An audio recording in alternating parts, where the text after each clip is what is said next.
حسن رستم سراسیمه شد. اشتباهش رو شاید عبدالصمد حاجی‌بایف اصلاح میکند. نه، اکنون هجومی دسته الیرمورک جریان میگیرد.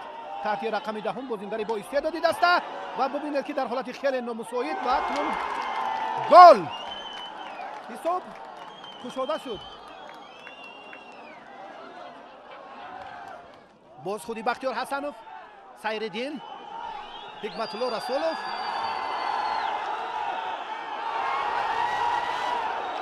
سلام امتیازی با دروازه‌بان 1-1 از نیمه راستی میدان حکمت الله رسولوف به سوی پیش حرکت میکند و توپ ببینید که ضربه دستی و واقعا اینجا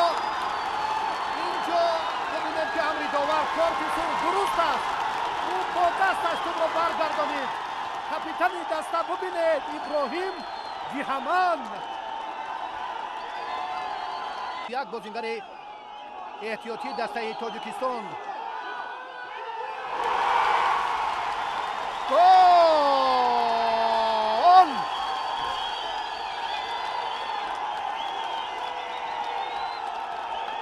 مومن حکیموف جریمه یادگار زدن. سیرالدین غفوروف چون همیشه بسیار در زدن چنین ضربه های جریموی و کنجی تجربه کافی دارد. تجربه کافی.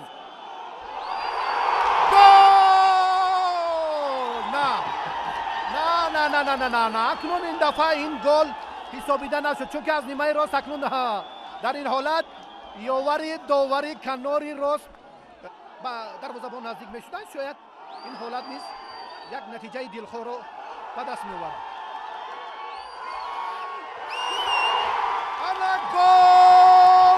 انا گل